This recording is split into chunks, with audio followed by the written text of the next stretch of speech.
भेटलाच पाहिजे, भेटलाच पाहिजे. जमीन आमच्या हक्काची, नाही कुणाच्या बापाची, जमीन आमच्या हक्काची, नाही कुणाच्या बापाची, जंगल आमच्या हक्काचा, नाही कुणाच्या बापाचं, जंगल आमच्या हक्काचा.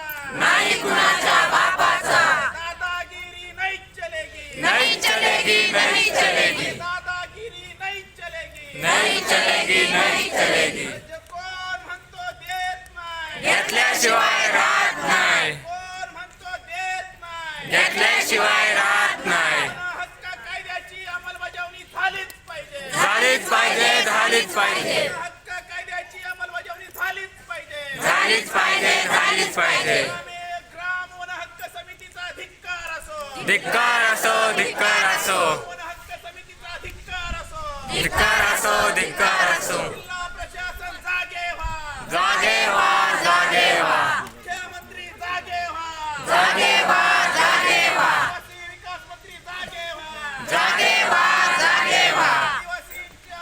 आदिवासींना हक्क भेटलाच पाहिजे, भेटलाच पाहिजे, भेटलाच पाहिजे, वरील अत्याचार थांबलाच पाहिजे. थांबलाच पाहिजे, थांबलाच पाहिजे. या राज्यघटनेचा, विजय असो, या राज्यघटनेचा, विजय असो, बाबासाहेब आंबेडकरांचा, विजय असो, छत्रपती शिवाजी महाराजांचा, विजय असो, एकलव्यांचा, विजय असो, फुलेंचा, विजय असो, अण्णाभाऊ साठेंचा, विजय असो, मामाचा, विजय असो, नाईकांचा, विजय असो, सलकरीचा, विजय असो, दुर्गावतीचा, विजय असो. आवाज दो, हमें आवाज दो. हमें घे, अरे आवाज दो, हमें घे, आवाज दो. हमें घे. जमीन आमच्या हक्काची, नाही कुणाच्या बापाची, जमीन आमच्या हक्काची. नाही कुणाच्या बापाची. कोण म्हणतं देत नाही, घेतल्याशिवाय राहत नाही, कोण म्हणतं देत नाही. घेतल्याशिवाय राहत नाही.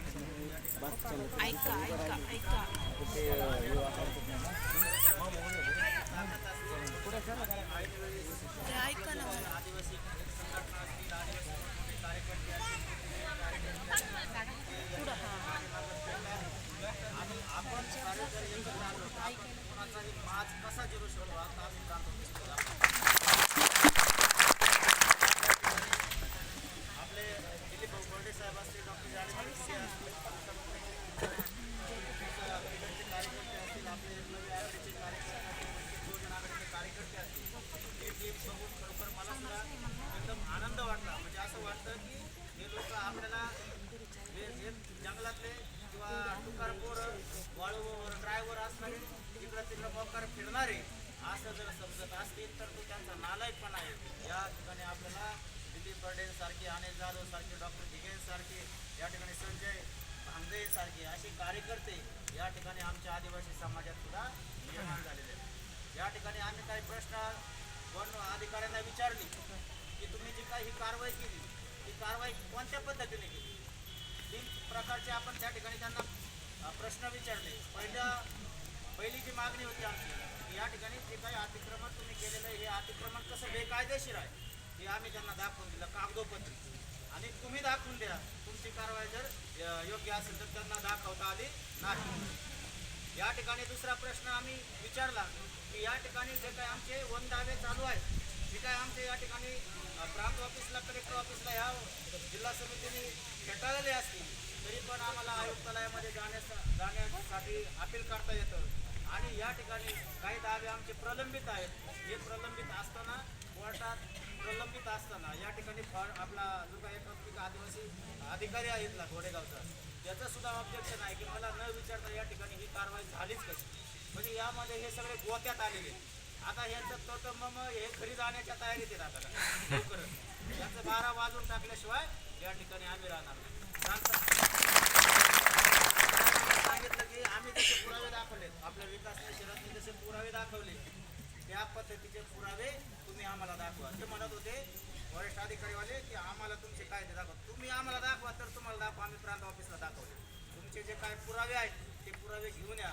तर या ठिकाणी प्रांत साहेबांनी त्यांना सांगितलं की आत्ता 6 वाजेपर्यंत तुम्ही जे काही हे अतिक्रमण काढत असताना जे काही पुरावे होते तुमच्याकडे, कोणत्या पद्धतीने कोणत्या कागदपत्राच्या आधारे या ठिकाणी तुम्ही जे अतिक्रमण काढलं हे पुरावे त्यांना सादर करायला सांगितले आत्ता संध्याकाळी. आणि आज त्यांचे कागद ते दाखवतील, आपले कागद आपल्याकडे आहेत आणि आपण संविधानिक पद्धतीने हे आंदोलन चालू राहील. आणि त्याच्यामुळं मित्रांनो, हे काय इथले काय धनदांडगे असतील जे या अधिकाऱ्यांना वाचवत असतील किंवा या ठिकाणचे नारायणगडावरची जी काही जमीन आहे 7-8 गावाची ही बळकावण्याचा जर हे प्रयत्न करीत असतील तर यांना आता धडा शिकवणारी आपली आदिवासींची पोरं तयार झालेली आहे. समजू नये की नारायणगडावरचं या बाकीचे जे काही या जिल्ह्यामध्ये हे व्हिडिओच्या माध्यमातून पाहत असतील महाराष्ट्रामध्ये की काही गावातले धनदांडगे जे काही वन समितीच्या माध्यमातून आमच्या आदिवासींना गावोगावी त्रास देतात, त्यांचे अनेक वर्षांचे पुरावे असताना की हे लोक इकडून आला, हा वायजापूरून आला, हा गांगापूरून आला, हा रावरीहून आला, याचा काय या गावात संबंध नाही. परंतु या भारतामध्ये कोणत्याही राज्यात राहण्याचा, जाण्याचा, व्यवसाय करण्याचा आपल्याला संविधानाने डॉक्टर बाबासाहेब आंबेडकरांनी अधिकार दिलेला आहे. बरोबर आहे की नाही? आणि त्याच्यामुळं त्या गावात राहत असताना ठीक आम्ही बाहेरच्या तालुक्याचे काही 25-30 वर्षापूर्वीचे असू शकतो, परंतु आज या गावात आमचं मतदान झालेलं आहे, त्या गावात आम्हाला आधार कार्ड आहे, त्या गावात आम्हाला कुपन आहे, त्या गावात आमचा रहिवास आहे, हे पुरावे जरी असले तरी आपला वन दावा मंजूर होतो. हे त्यांनी लक्षात ठेवावं. कारण त्या दिवशी ते काय म्हटले होते की हे लोक बाहेरून आलेले आहेत. म्हणून मी त्यावेळेस त्यांना सांगितलं होतं की तुम्ही तोंडी बोलू नका. तुम्ही म्हणता त्या वन अधिकाऱ्यांनी हे बाहेरचे लोक आहेत, तर ते बाहेरचे आहेत तर तुम्ही दाखवा प्रूफनी त्यांचं आधार कार्ड, मतदान कार्ड ते दाखवा. आम्ही तरी आमचं आधार कार्ड, मतदान कार्ड, आम्ही रहिवासी असले आमचे पुरावे सादर करतो. म्हणजे हे सगळे इथले जे काय धनदांडगे आहेत ज्यांची त्या नारायणगडाच्या जमिनीवर या ठिकाणी नजर आहे, हे ज्या इथले प्रस्थापित राजकीय पुढारी असतील या पुढाऱ्यांच्या सांगण्यावरून हे जर कामं करीत असतील तर या ठिकाणी ते पुढारी आता त्यांना वाचवायला येऊ शकत नाहीत. कारण हे कायद्याच्या जाळ्यात गुंतल्याशिवाय आता राहणार. आणि आज ना उद्या ही जमीन आता आपल्याला भेटणारच आहे. या ठिकाणी दिलीप भाऊ असतील, आम्ही या ठिकाणी जे काही पेंडिंग काही दावे आहेत आणि आम्हाला या ठिकाणी आयुक्तालयाकडे जे काही हे करायचे आहेत, दावे दाखल करायचे, त्याच्यामुळे जे काही उपस्थित शेतकरी असतील आपले आदिवासी शेतकरी त्यांनी पुन्हा त्याच्याकडे आपले फाईल्स आहेत, जे दावे आहेत त्यांच्या सगळ्या झेरॉक्सची बंच या ठिकाणी संध्याकाळी सगळ्यांनी पुन्हा आणून द्यायचं आहे की जेणेकरून आपल्याला 1-2 दिवसामध्येच ते जर दावे आपण दाखल केले म्हणजे आयुक्तालयाकडे ज्यावेळेस आपण दावे दाखल करतो त्यावेळेस आपल्याला रीतसर त्या ठिकाणी जाण्याचा आणि राहण्याचा मार्ग मोकळा होतो. म्हणजे आपण इथून तिथं जाऊ शकतो. प्रांत साहेबांना तेच सांगितलं की प्रांत साहेब म्हणत होते मला की या ठिकाणी तुमचं उपोषण सोडून घ्या. त्यांना म्हणलं ठीक आहे, मी माझं उपोषण सोडेल, मी नगरचा आहे, राहुरीचा आहे, मला घर आहे, दार आहे, परंतु हे जे काय 200-250 कुटुंब बसलेले आहेत यांनी कुठं जायचं? बरोबर आहे का नाही? आज आम्ही उपोषण सोडतो, आम्ही जाऊ कार्यकर्ते घरी, परंतु हा जो काय प्रश्न आहे हा काय सुटत नाही. या लोकांनी कुठं जायचं? आज वन अधिकाऱ्यांच्या समोर आम्ही सांगितलं की तुम्ही त्यांना थोडं बारदाण्याचं जर घर बांधलं ते सुद्धा तुम्ही त्यांना ते पाडून टाकता आणि आम्ही हे उपोषण सोडल्यानंतर मग यांना कुठं घालायचं? आज तुमच्या दारात 6 दिवस झाले तर आम्ही या ठिकाणी बसलेलो आहोत. आम्हाला प्रांत ऑफिसने नाही त्या नालायक वन अधिकाऱ्यांनी काहीच दिलं नाही, परंतु आमच्या समाजाने, माझ्या आदिवासी समाजाने, माझ्या बहुजन समाजाने या ठिकाणी आम्हाला इतक्या खायप्याच्या वस्तू आणून दिल्या तर इथं ढीक पाडलेला आहे. म्हणजे बघा इतका समाजाच्या मध्ये आंदोलन झालेलं आहे. मला अनेक महाराष्ट्रातून आपल्या आदिवासी बांधवांचे फोन येतात, अनेक सांगतात की अनिल भाऊ आम्ही सगळे तुमच्या सोबत आहेत, आपल्या संघटना पक्ष इकडं तिकडं सोडून द्या, परंतु आपल्या समाजावर अन्याय अत्याचार झाल्यानंतर आपण एकत्र जसे येतो त्याच पद्धतीने आपण राजकारणात सुद्धा एकत्र आलो पाहिजे. पण म्हणलो की आपल्याला हे मूळ शोधलं पाहिजे की या ठिकाणी महाराष्ट्रामध्ये इतक्या आपल्या मणिपूर सारख्या ठिकाणी धिंड काढली जाते आदिवासींची. आपल्या अनेक जिल्ह्यांमध्ये आम्ही सर्व कार्यकर्ते काम करीत असताना असं दिसतं की ज्यांना आपण मतदान करतो तेच आपल्यावर अन्याय अत्याचार करतात. ज्यांना आपण आमदार खासदार करतो, जिल्हा परिषद सदस्य करतो, पंचायत समिती सदस्य करतो, गावचा सरपंच करतो, तेच लोक आपल्यावर अन्याय करतात. बरोबर आहे का नाही? आणि मग आज आपण कधी विचार करणार आहोत? आपण विचार केला पाहिजे की ही गोष्ट नेमकं कशामुळे हे अन्याय अत्याचार होतात. नेमकं आता तुम्ही जर ह्या प्रकरणाचं जर बघितलं तर या नारायणगडमध्ये हे जे काही जंगल आहे हे 1974 मध्ये या ठिकाणी महसूल विभागाकडे होतं.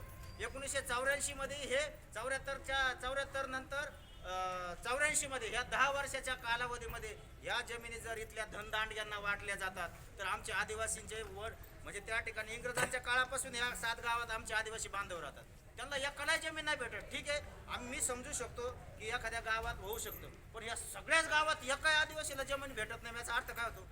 काय होतो याचा अर्थ? या ठिकाणी वन दाव्यांचे जे काही हे पुस्तक आहे, जे कायदे ते कायदे सांगतात का इतर समाजाला 75 वर्षे लागतात. हा, आणि या ठिकाणी पुढे 10 वर्षात 75 वर्ष झाले त्यांचे. असं किती स्पीडने पळाले यांची फाईल. म्हणजे त्याच्यामुळं आपण सुद्धा हे लक्षात ठेवलं पाहिजे मित्रांनो की संविधानाच्या माध्यमातून ज्याचा या भारत देश स्वातंत्र्य करण्यासाठी काहीच संबंध नाही, आज ते संविधानिक मार्गाने हळूहळू ज्यांनी भारताचं संविधान मानलं नाही, ज्यांनी भारताचा तिरंगा मानला नाही, ते RSS भाजप ह्या संविधानाच्या माध्यमातून राज्यकर्ता बनले, पंतप्रधान झालाय, या ठिकाणी सगळे मुख्यमंत्री झालेत. आणि आज आपला मूळ आपण आदिवासी आहोत. या देशामध्ये हे नाही का गल्लीत बसणारे किंवा इकडं तिकडं गप्पा हाणणारे कार्यकर्ते मी नाही बघतो. माझा देश आहे, मी या भारताचा मूळ नागरिक आहे, मला कुणीच काय करू शकत नाही. बरेच जण हे पण म्हणतात की या संविधानाचं कुणीच काही वाटलं करू शकत नाही, संविधान बदलू शकत नाही. अरे आनंद कुमार हेगडे आता म्हटला हे इलेक्शन लागल्यावर लोकसभेचं की आम्ही 2024 मध्ये आलो तर हे संविधान ठेवणार आहे. आणि आज तुम्ही बघा हे संविधान जर नाही राहिलं तर इथं आपल्याला बसू देत नाही काही. असताना बसू देत नव्हते तर नसताना काय होईल? म्हणून तुम्ही सगळेजण विचार करा आणि आपली सुद्धा आपला स्वतःचा नेता पाहिजे, आपला स्वतःचा पक्ष पाहिजे. आपल्यालाही मतदान करताना आपलं स्वतःचं बटन निर्माण झालं पाहिजे. या ठिकाणी मी सगळ्या कार्यकर्त्यांना या ठिकाणी मी कार्यकर्त्यांना तीच विनंती करतो का बाबा याच्यावर विचार करा. जर आपला बाबासाहेब आंबेडकर म्हणतात जो सत्ताधारी असतो त्याच्या समाजावर कधीच अन्याय होत नाही. आज आदिवासींची किती मोठी संख्या आहे देशामध्ये, आज या ओबीसी आज दलित समाजाची किती मोठी लोकसंख्या आहे देशामध्ये. अन्याय अत्याचाराच्या घटना आपल्यावरच का म्हणून होतात? या देशामध्ये 3.5% ज्यांची संख्या आहे, जे 4-5 गावात मिळून एक घर असतं, आज त्यांचं देशावर राज्य त्यांच्या कधी झालं का? याचा बलात्कार झाला, तिकडे याच्यावर अन्याय झाला, त्याचं घर काढून घेतलं, याचं घर पाडलं, असं होतंय?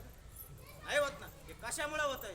हे आपल्या सगळ्या कार्यकर्त्यांनी विचार केला पाहिजे की आपल्याला राजकीय प्लॅटफॉर्म तयार करावा लागेल. आणि तो राजकीय प्लॅटफॉर्म कसा तयार करायचा किती काय आज वेळ नाही, परंतु हा याचा विचार करावा असं मला या ठिकाणी वाटतं. आणि या ठिकाणी संध्याकाळी 6 वाजेपर्यंत आपले पुरावे आपल्याकडे आहेत, त्यांचे पुरावे त्यांनी दाखवायचे आहेत. त्यांचे पुरावे जर त्यांच्याकडे नसतील तर आपण इथून उठणार आणि पोलीस स्टेशनला जाणार आणि गुन्हे दाखल करणार त्यांच्यावर.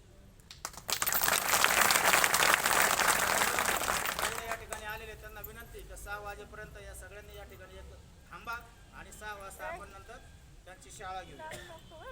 जय आदिवासी.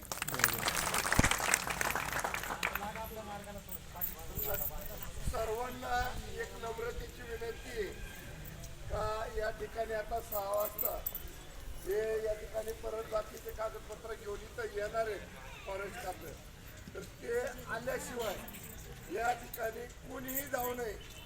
सगळ्यांनी इथं थांबा. नाहीतर कसं आहे, कोणी म्हणून लांब जायचं, हे करायचं ते करायचं, पण